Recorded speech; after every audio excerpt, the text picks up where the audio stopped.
This review is on the movie Heavenquest, A Pilgrim's Progress. I'm the Aaron guy. I'm going to tell you like it is. Director for the film Heavenquest, A Pilgrim's Progress was Matt Bowland. Matt was a cinematographer, motion graphics illustrator, a VFX artist, and even a musical composer. For years, Matt did documentary productions and recently created a series of short films. The cast in the film Heavenquest, A Pilgrim's Progress was Patrick Thompson as Van Gogh, the Pilgrim. Peter Sargent as Izana, as Van Gogh's protector, and Inpayacha as Elder, the wise men that led Van Gogh to the path but couldn't walk it for him.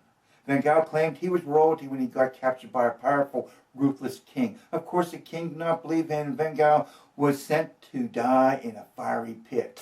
As he was being led to his death, unmitigated luck was on his side, and he escaped his demise. But unknowingly to Van Gogh, that was when his pilgrimage began. The film Heavenquest was some good and bad. This time the good first. When showing the vast scenery containing the different landscapes of the cinematography was grand. The beauty of the panorama vista of the scenery, which were too few of them, was magnificent. The period clothing was excellent. The mixture of the Lord of the Rings, World of Warcraft, and Harry Potter was blended in perfect to achieve the mystical environments. The makeup for the horde actors were effective, but when they spoke, I couldn't see their mouths move. And one more good point, the trailer of the film was enticing. Now the bad about the movie. Like I said, the trailer will tempt people to take a chance on this film, but the trailer showed figuratively every action scene in the entire movie. Van Gogh did not act like royalty, nor did he possess any fighting skills. The storyline kept the audience guessing at times, but as the film continued for a while, you realize how the different situation came about. That's an old bait-and-switch movie trick from the director to keep the audience's attention. There was not enough action through the entire film except the over-rehearsed fighting scenes. What am I really trying to say? The film Heavenquest, The Pilgrim's Progress was boring, man. It was boring. Jeez. The special effects, especially the red lighting, was subpar.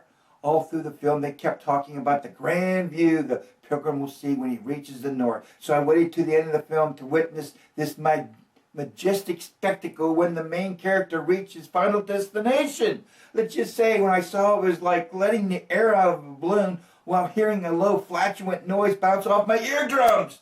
Heavenquest does... What does that even mean? Seriously. Was the film really about a mortal man going through the trials of life and staying true to his beliefs so his higher power will let him enter that pearly gates?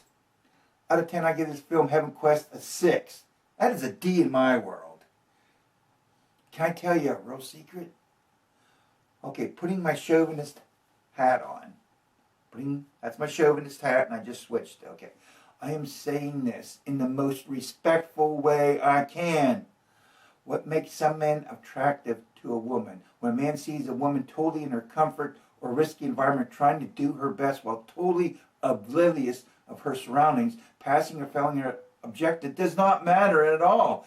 It's how she responds and takes care of herself during and after a situation while she felt in her own. That's how I felt about the actress Peter Sargent. I really didn't like her character at first, but her acting convinced me she could be a real person with a terrible past, and now she's trying her damnedest to be the best person she can be. It wasn't her body that made me give her a second look either. Hell, the only thing they showed was her patatellas.